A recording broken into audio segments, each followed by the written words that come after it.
I've got plenty of these 3/4 inch primed, variegated, brilliant color stars left. And I thought that I would try a little bit of an experimental shell. I'm going to make a 6-inch cylinder shell, 5.5 inch case former. I've made a 4-second spilette, matched it and nosed it like is kind of typical for a spilette. I've got a plastic cap, vinyl cap over the unscratched powder core end of the spilette for right now, just to protect it. Yeah, that'll go in there now. So I'm going to make a standard casing, and then I'm going to stack a single layer of stars both around the perimeter and the top and bottom of the shell, and burst it with my hot black powder on rice hulls. I've done a little calculating, and that's about the same amount of black powder that would be in a 7-inch ball shell per Shimizu's recommendations. I want to try bursting this with a square 4-inch by 4-inch charge of black powder on rice hulls.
And there's a nice can all formed up, ready to fill.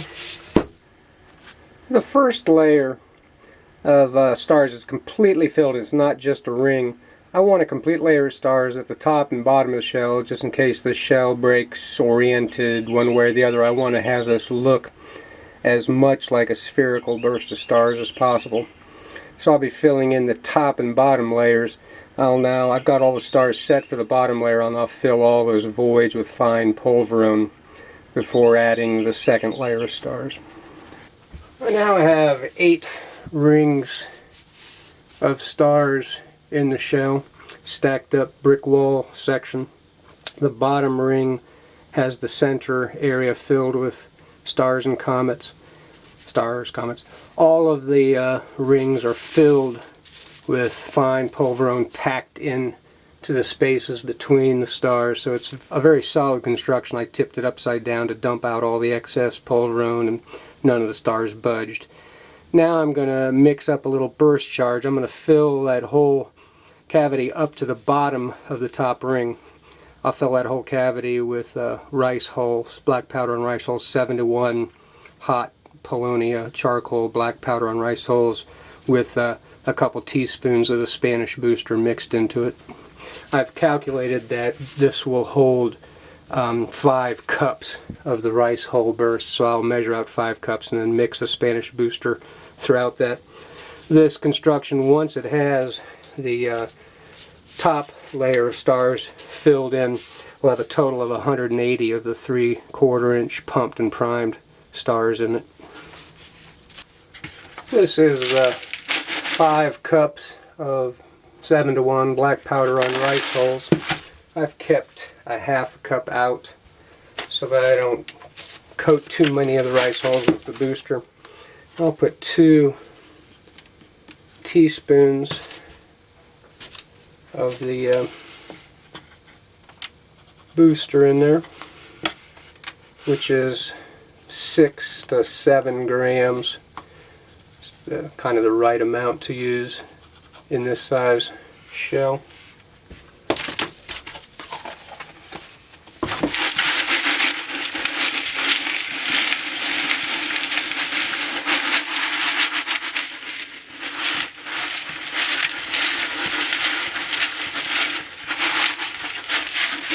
And now I'll just start putting that burst in there and packing it down nice and solidly into the shell.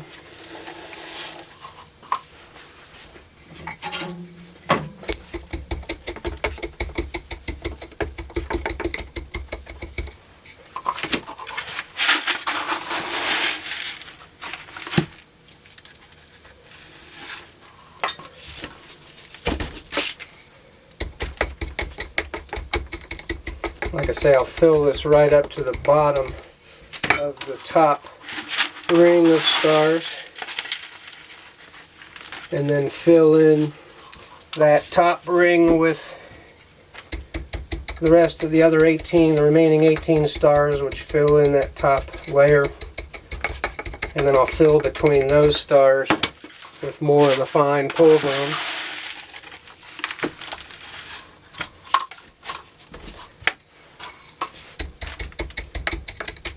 That nosed and matched spillette will send the ignition flame from the spillette right to the dead center of the shell.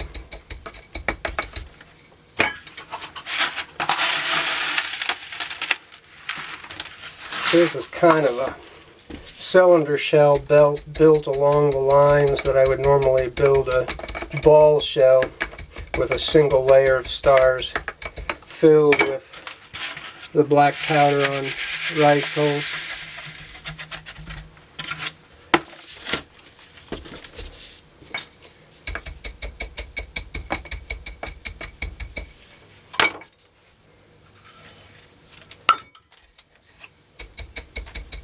It looks like that 5-cup calculation is very, very close.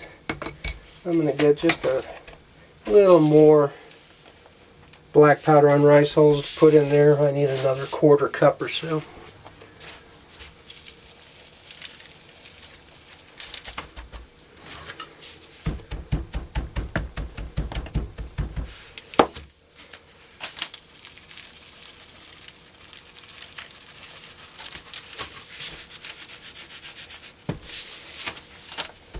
I would say that is filled just to the right height now.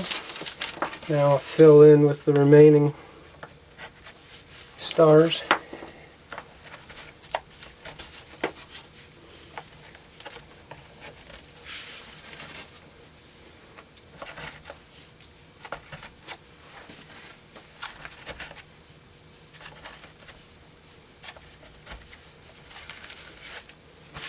And there's that top layer of stars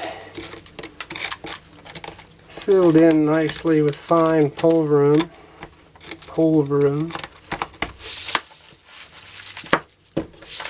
What I want to do is add enough of that pulverum to completely even out this top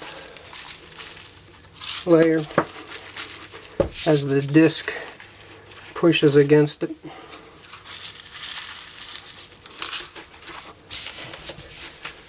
And I have about 1 3/4 there, 1 3/4 there, 1 3/4 there, and 1 3/4 there. That's going to look good once I mash that top disc down on there.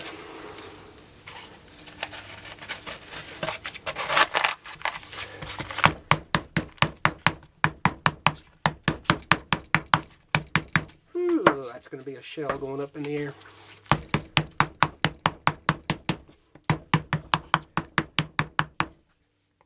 And I will close that and then spike it with 32 verticals of the doubled 1.5 millimeter hemp twine from Paul Mulder.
And now it's ready for spiking.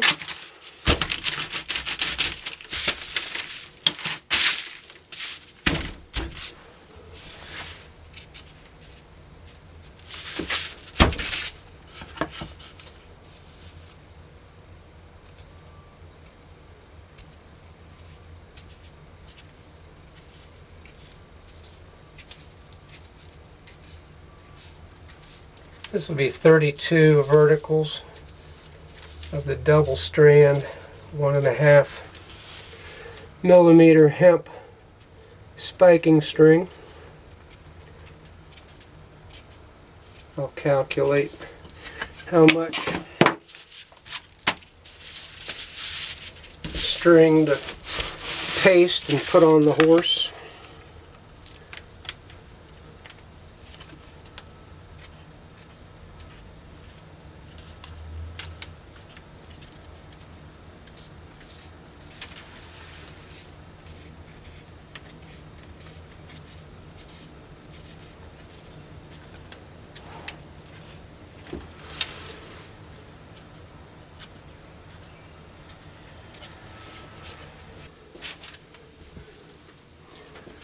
"32 crosses across the bottom when there's 32 vehicles, there's 32 verticals. 32 times 6 is 192 inches.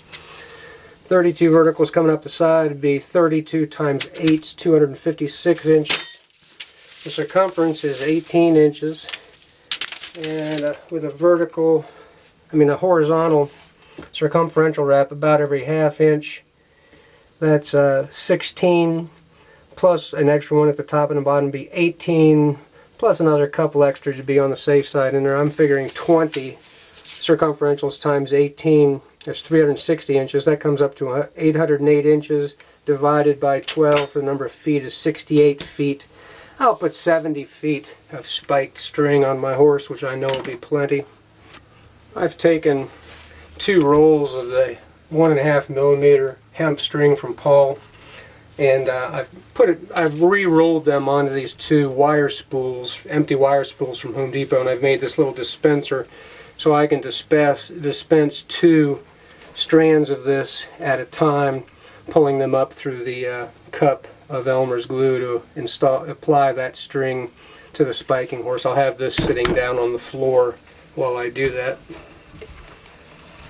It's necessary to have the 2 spools turn independently because one spool's liable to unreel a little faster than the other one. If they're locked together tightly, I'll develop a lot of slack in the string in one side or the other, so it's nice to have it's very important to have the 2 spools turn independently in the dispenser.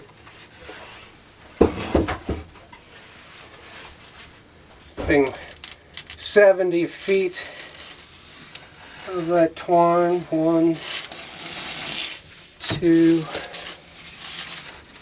3, 4, 5, 6, 7, 8, 9, 10, 61, 62, 63, 64, 65, 66, 67, 68, 69, and 70.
And I'll start applying the spiking. Just come over to one of the verticals and straight down.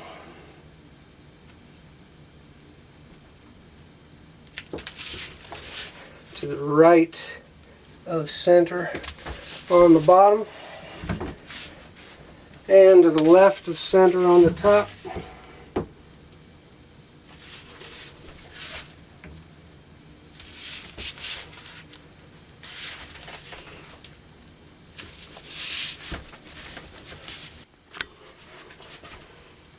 As Mike Swisher often says, it's not necessary to maintain full tension on the string at every step. Like right now I can lay this down, I'm sort of pinning the string right there, taking off another couple loops of the string off the horse. Now I'm re-pulling tension on there. So it's nice to be able to relax just a little bit at those points. I appreciate Mike's emphasis of that little trick.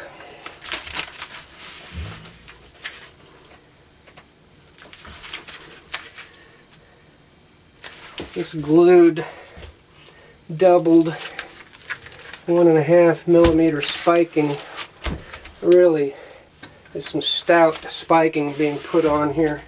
It's really going to provide a tremendous amount of confinement until the pressure builds up very, very high inside the shell, and then everything will let loose.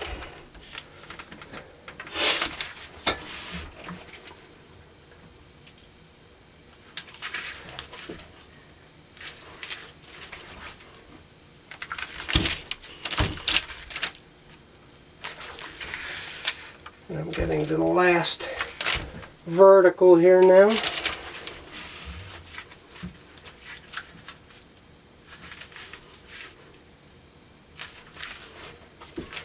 Now I'll bring it across to the left of one of the other verticals running down there, really pin it in there good and tight. Then I'll move it down to my circumferentials.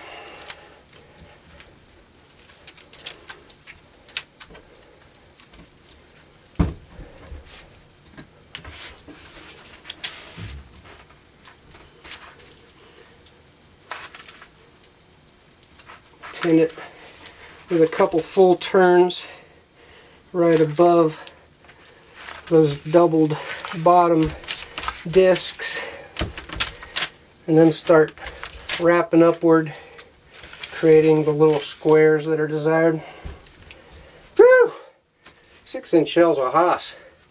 I don't envy these guys that paste 8s and 10s and 12s, or spike 8s and 10s and 12s.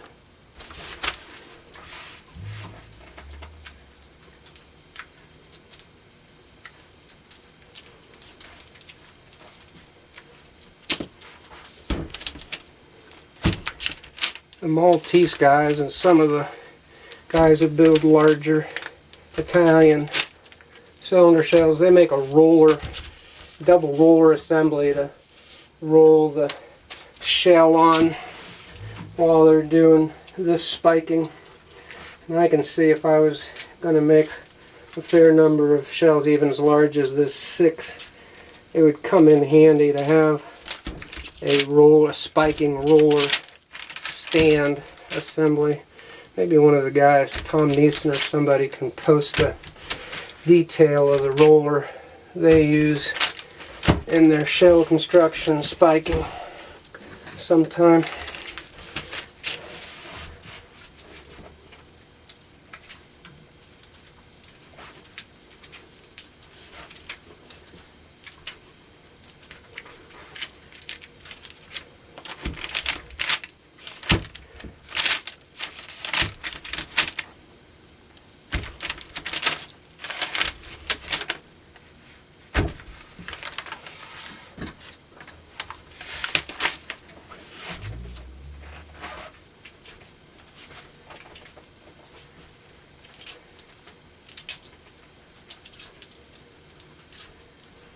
Another shell I'm really looking forward to seeing go off in the sky. Imagining a nice big colorful starburst from this shell.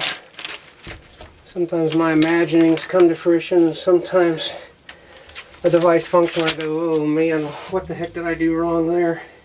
Especially with something experimental like this, with this rice hull burst and a single layer of stars in there. Be very interested to see what it looks like in the sky in a couple of weeks.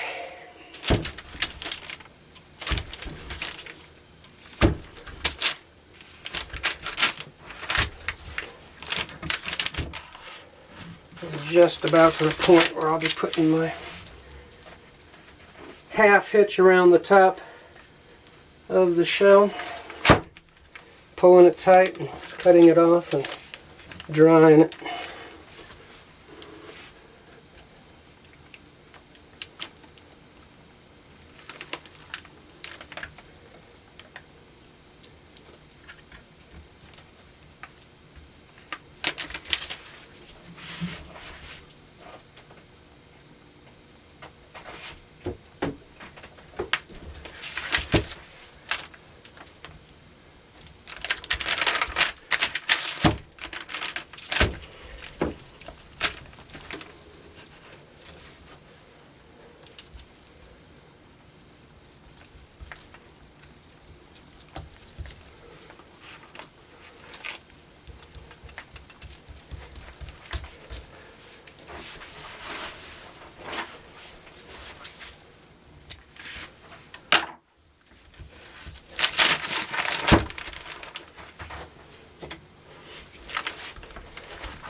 use some hide glue to create a nice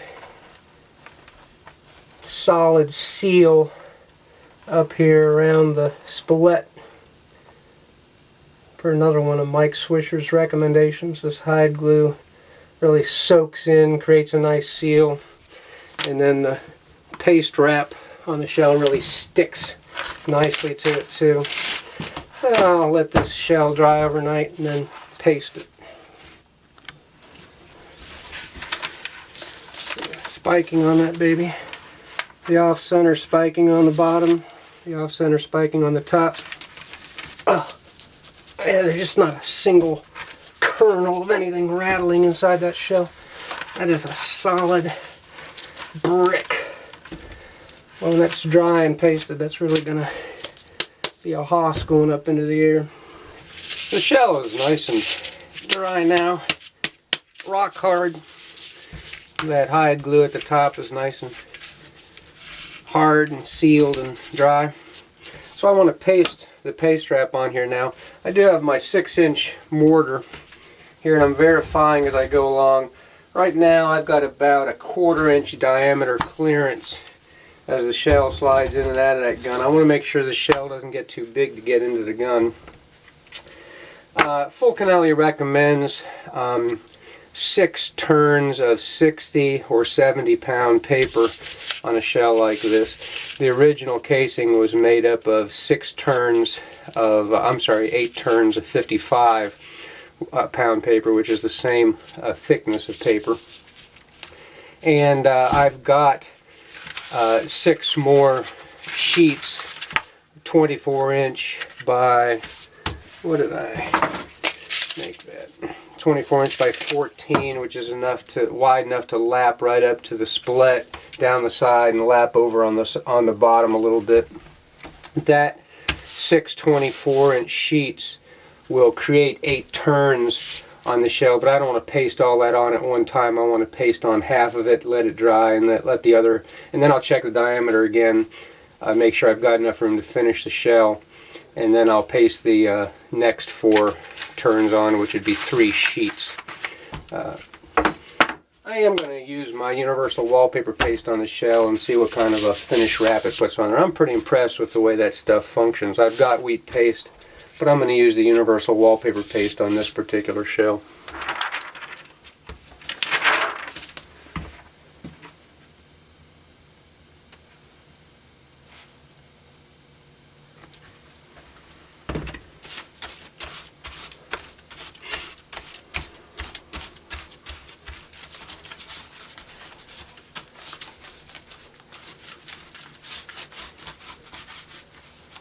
After I put this first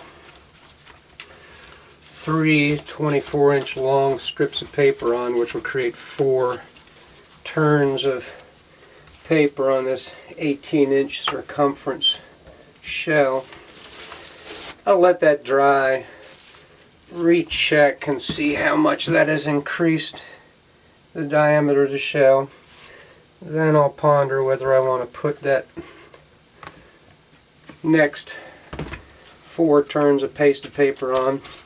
This paste wrap is designed essentially, it reinforces the strength and confinement of the shell somewhat, but it's essentially designed to flame proof the shell as it comes out of the mortar, protecting the spiking from the flame lift gases and preventing any penetration of the shell by those lift gases, which would create a flower pot. All that's according to Fulcanelli. So I want to make sure I get enough pasted paper on there without getting the shell too large.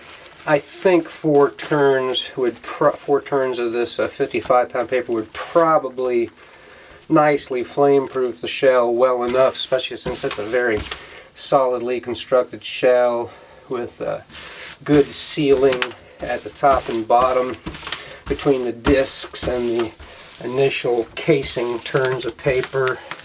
The spiking's on there really nice and solidly. The seal around the spolets real good. So I think that this shell with 4 turns of that paper would be well enough fireproofed if the shell starts getting too large for the mortar.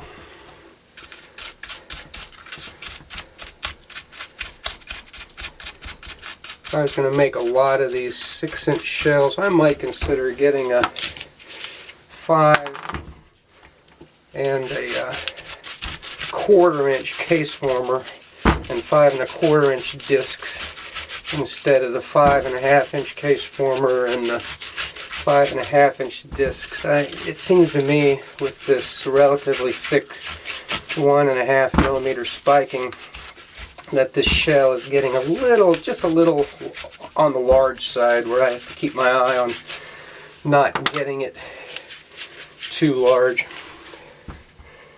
These first wraps I want to bring up just to the base of the split, not lap up onto the split too much.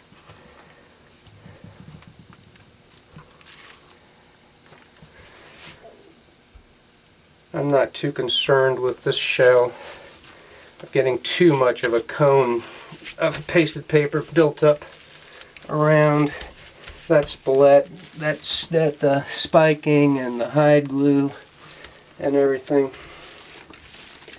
is really sealing around the split already really nicely. So I'm not going to lap this pasted paper up onto the split too much.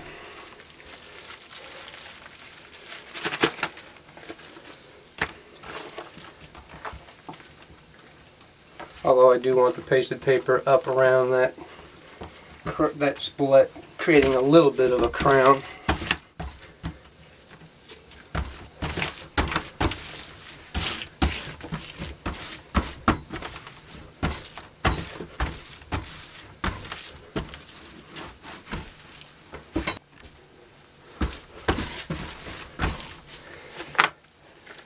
I'm making sure to start each strip of paper where the last one left off, leaving just a little bit of an overlap. So that there's an even number of turns on the shell all the way around its circumference.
With these first these first layers, I'm going to come right up to the bottom of the split, or just a little shy of it. With the next turns, I will lap up onto the split a little bit. That prevents me from getting a huge build-up cone at the base of that split, which would get a bit clunky toward the end of all the pasting. If this shell starts getting so big that I don't put on the next 4 layers of pasted paper, I will probably paste up a little paper just to build up around the split and ensure that that is all sealed really well from lift gases. I'll have to wait and see how big this shell gets with these paste wraps before I decide whether to do that or not.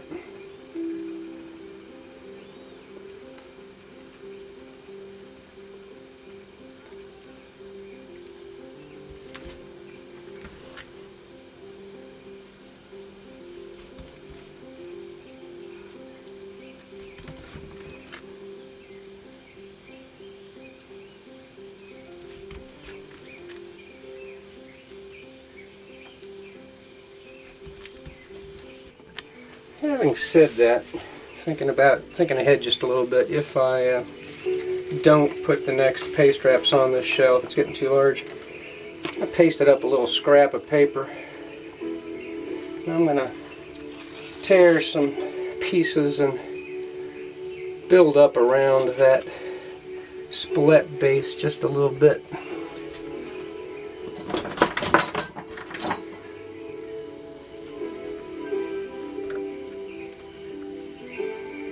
To make sure that's sealed now.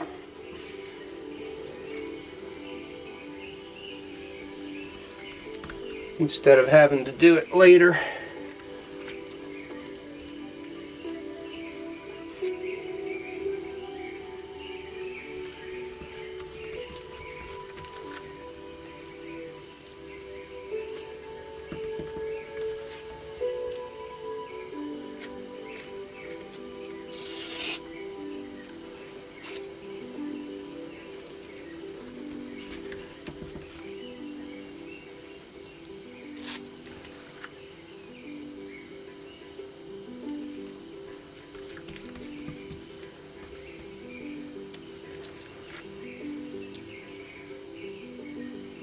I think that's going to create a nice seal around the split just for a little added protection.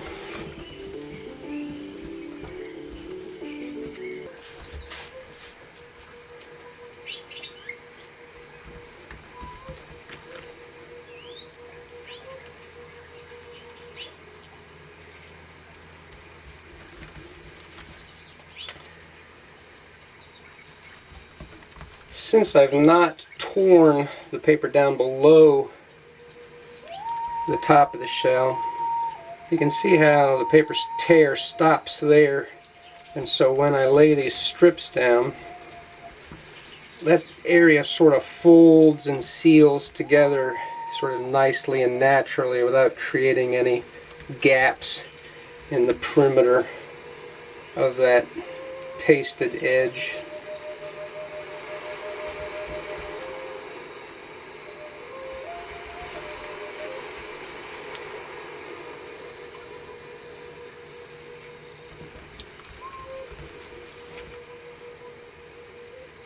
I'll pleat, or not pleat, but tear, and then fold close the bottom layers around the bottom of the shell, layers around the bottom of the shell, and then I'll put this into the drying box for a couple hours or overnight until it's completely dry. Then I'll check the size of it fitting in the mortar to see if I want to put any more pasted paper on it or not. I'm pretty confident this would be pretty well sealed up like this if I am getting too large.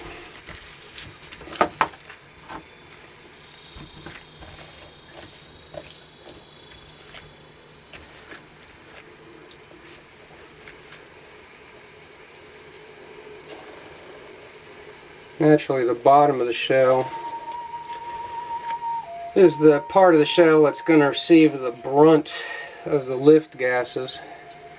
So getting plenty of nicely sealed pasted paper on the shell bottom is critical to ensuring that none of those lift gases get into the shell spiking or the joints between the discs and the pasted paper. So I want to make sure this bottom pasted paper is really nicely overlapping, nicely sealed, and very strong.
all these layers on the bottom overlapping, especially in the center, since they're a little bit longer than half the diameter of the shell.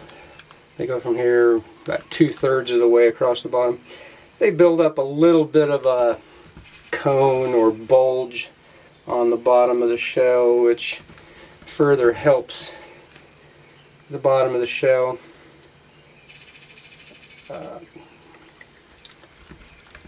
resist the lift forces, be strong enough to really take a wallop from the lift forces when the lift charge goes.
Yeah, it's a nicely pasted shell.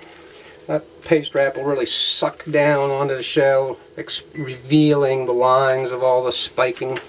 There's no air bubbles in that wrap at all. And it's nicely sealed. If I had to try to get by, due to the size of the shell, if I had to try to get by with just this paste wrap, I'd be confident that would get out of the shell just fine. So I'll put that in the drying box for a few hours and see how it looks. First 4 turns of the pasted paper are now dry, nice and dry on the shell. And I still have a question mark in my head about whether I should put the next 4 turns on and paste them on and then put the finish wrap on them. So I've actually just temporarily put the 4 turns of the 55-pound paper and also 5 turns of the 40-pound paper, which will result from my finish wrapping. I'll show how I do that when I'm finishing the shell. I just temporarily put them around the perimeter of the shell, and I'm checking that in my mortar. And the shell is still sliding nicely and easily into the mortar with a good 1/8 inch clearance or so, diameter clearance. So I feel confident I can now paste on the 55-pound paper the 4 strips, the 3 strips, which would be actually 4 turns of 55-pound paper. I think the pasting will actually suck this paper down onto the shell, perhaps even a little tighter than it's on there right now. So I think I will have the clearance I need once I put the additional paper on there. So I'll go ahead and paste on. That's what that first 4 turns looks like, all dry and sucked down on there. I will paste on these next 3 strips of 55-pound paper, which will create 4 actual turns of paper on there. The only thing different I will do, as opposed to the way the first paper was done, I'll lap this paper onto the split, a 1/4 inch or so, to make sure this seal around the split gets reinforced just a little bit more. That's the only thing different that I'll do when pasting this paper on.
And there's the bottom, all nice and sealed up with the next 4 turns of paper.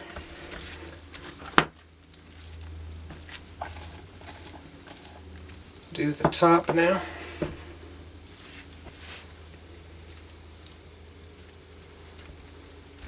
I've pulled the vinyl cap plug up far enough that I can lap the pasted paper up onto the splet.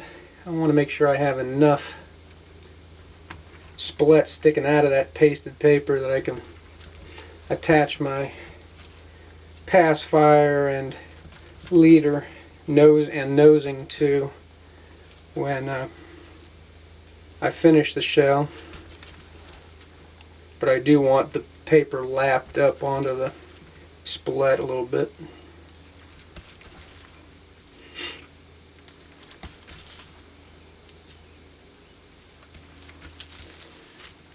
And this has in fact created a nice crown around the splet to seal it really well. That's the one place, that's the one opening quote in the paste wrap that any fire could get into when the shell's being lifted. So I really want that nice and sealed and strong. Figure between the pasted paper, the spiking, the hide glue around the spiking, the discs, the glue around the splet as it enters the discs. That's got to create a good seal. Plus this will be top fused when it's lifted. Don't normally put a splet end of a shell like this down into the lift charge. Top fusing even further protects the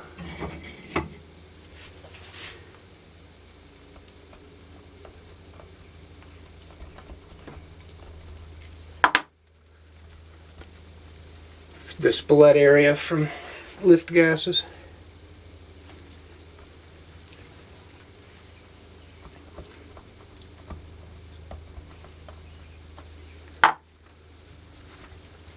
And I'll put this in the drying box again overnight, let it dry really well before finishing the shell tomorrow.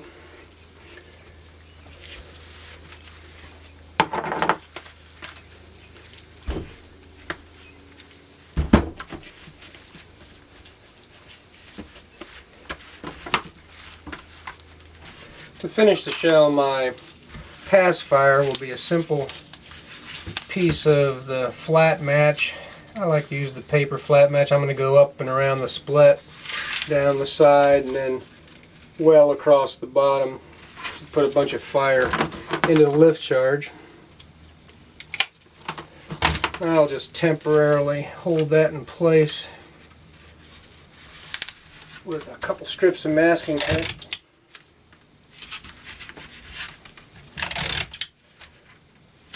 And then I'm going to put 2 turns of this 35-pound paper on, coming just about to the top where it starts to bulge out from those top spiking turns. Just about to the top, and I want that paper to come down and completely fold across the bottom, 13 inches.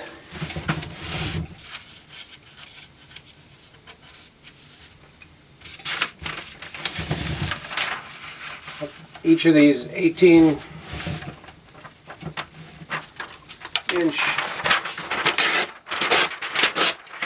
wide strips will put 1 turn of paper around the shell.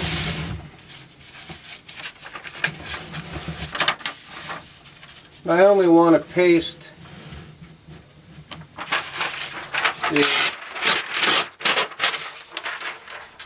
amount of paper that's actually going to go around the shell, not the part that folds over on the bottom. So I'm only going to paste this top half of each strip of paper.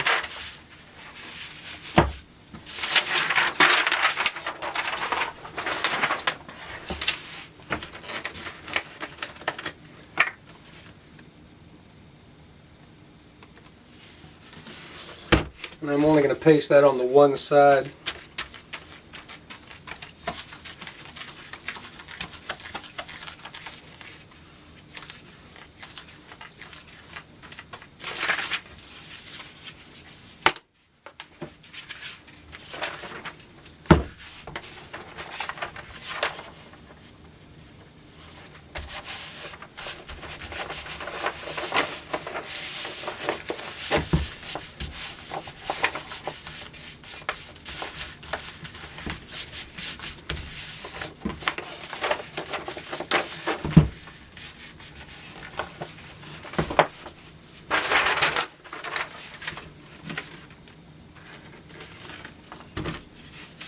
I'll let that dry, and then I'll put the lift charge into the bottom of that overhang and fold it over.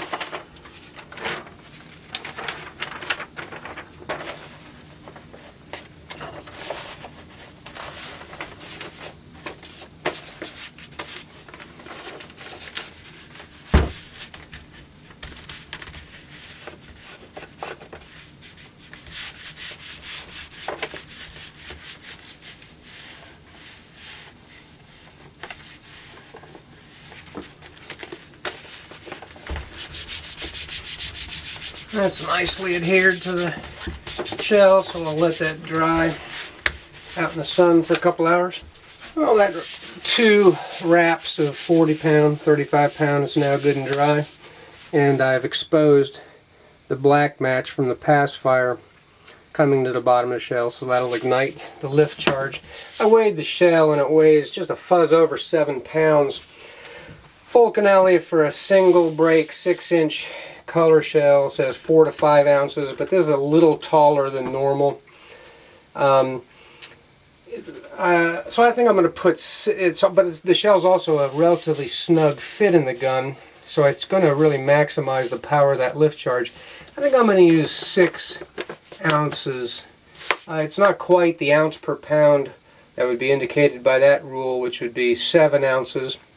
It's not down in the 4 to 5 ounce range either, which would be suitable for a smaller, lighter 6-inch shell. I'm thinking 6 ounces, and this is Wano 2FA. Oops. This is Wano 2FA, which is not the most powerful powder in the world. So I think I'll use 6 ounces of it.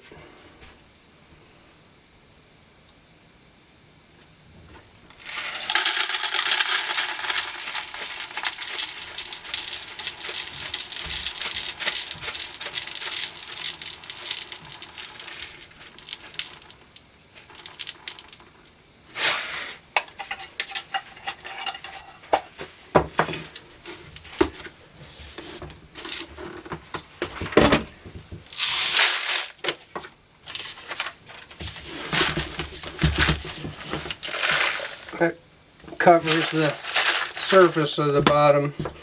I'm going to fold the first fold, folding that black match from the pass fire down onto the black powder. Make sure I'm getting the fire from that down nicely into the lift charge.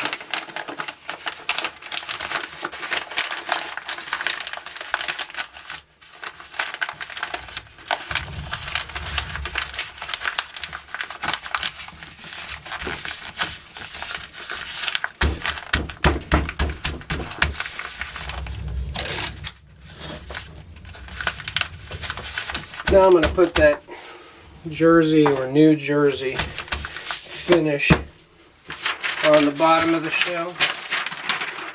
I'm going to cut a disc which will cover the bottom of the shell and wrap up onto the sides of the shell about 3 inches.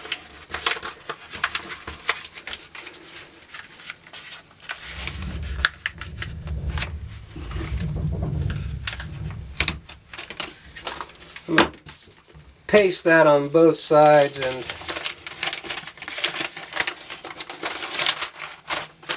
paste that onto the bottom of the shell like that.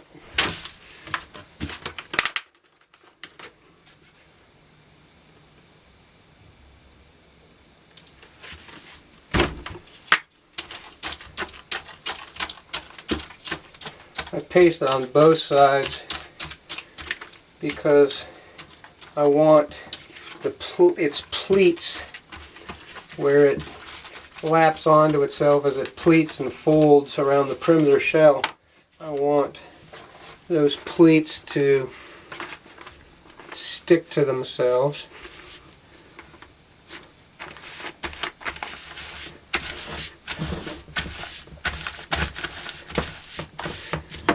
And then I've torn a piece of paper which will cover the pleats of that wrap on the side.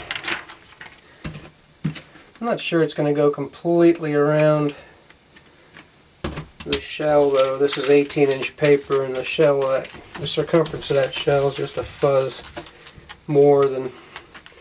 I'm only going to paste that on one side too. The shell circumference is a little more than 18, so I'm going to add a little strip to that as needed.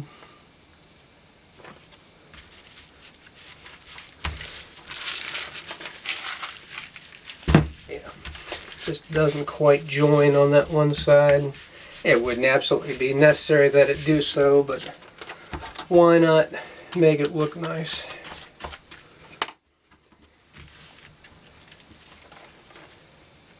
And once again, I'll dry this out in the sun for a couple hours before fusing the spilette, adding the leader to it.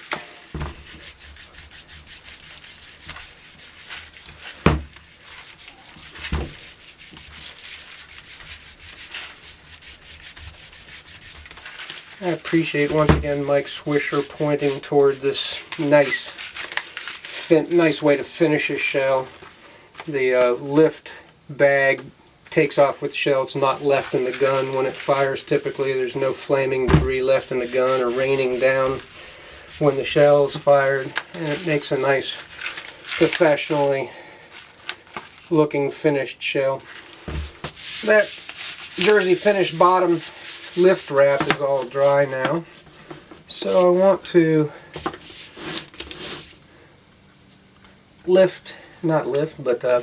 install the leader, finish the top of the shell. This pass fire I want to bring right over to the top of the spilette,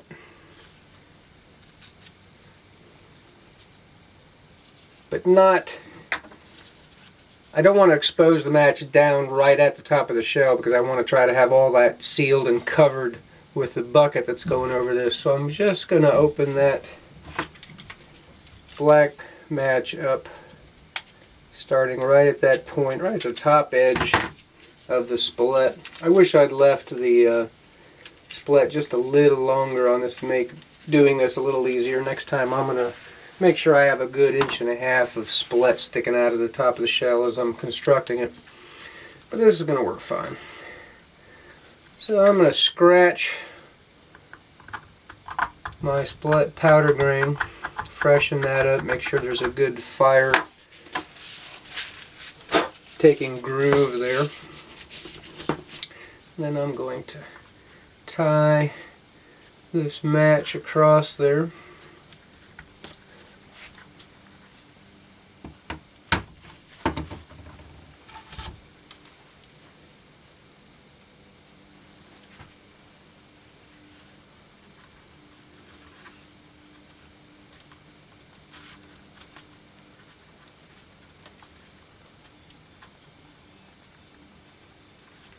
Actually, before I put that knot on there, I'm going to put a little bit of glue to make sure that knot that I'm about to tie really sticks to the side of the spilette. Doesn't slide off as I lower the shell into the mortar.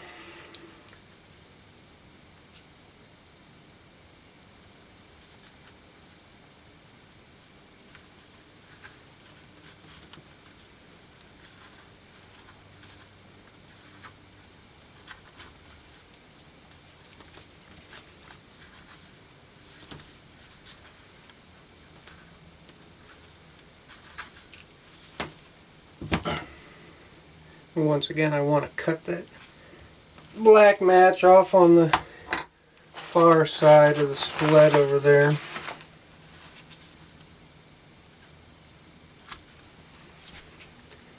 To make sure it's not exposed over here to the fire. I'll put a little extra glue on that knot on the string tie on either side of the spilette there. Now I want to make a bucket. I think a 3/4 inch bucket will go around that nicely. I'm going to make a bucket with 3 turns of this 35-pound paper.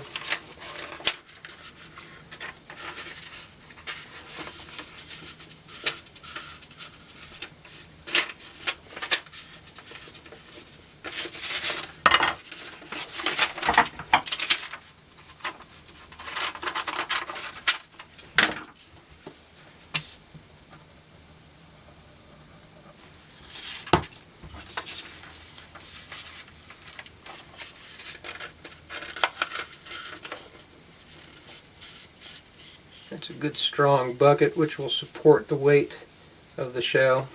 This shell won't need a lift rope on it as long as this top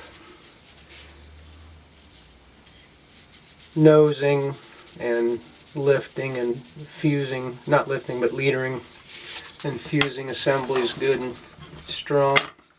I've still got wet glue here for that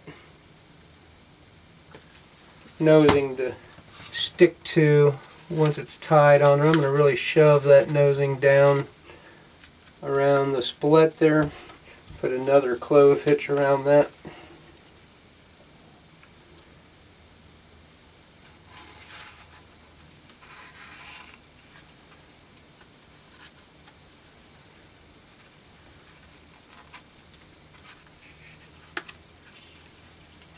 Yeah, and that tied in nicely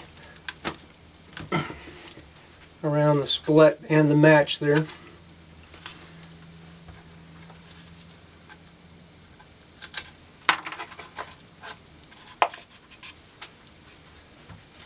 Put a little extra glue around there to make sure that's all attached to the top of the shell nicely.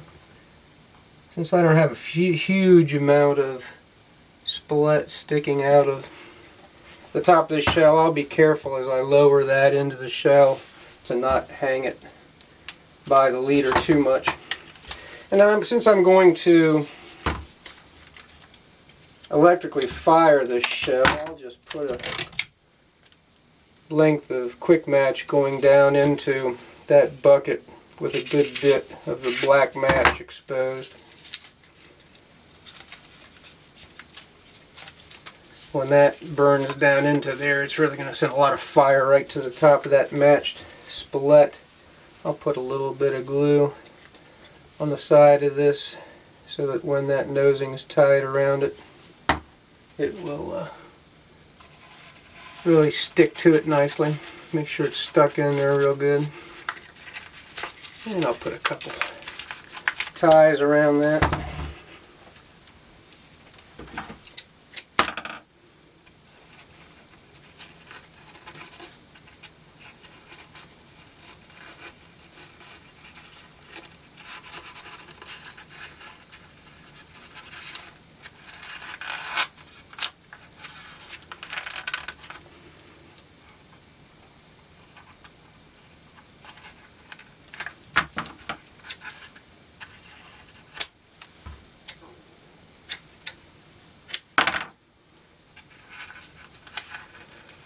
And that shell's ready to drop into a mortar and electrically match and fire.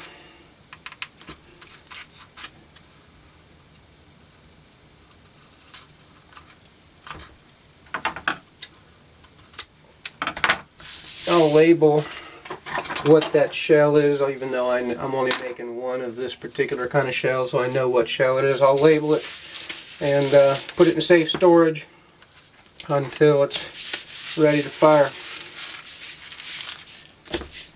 I've got one final check, since the shell's finished now. One final check to verify that shell loaders into the gun just fine. It's still going in there with a good 1/8 inch clearance, so that's going to be a fine fit in the mortar. I really don't want to get a shell out to the field and go to drop it in the mortar and find out it doesn't fit. So that's going to be just fine.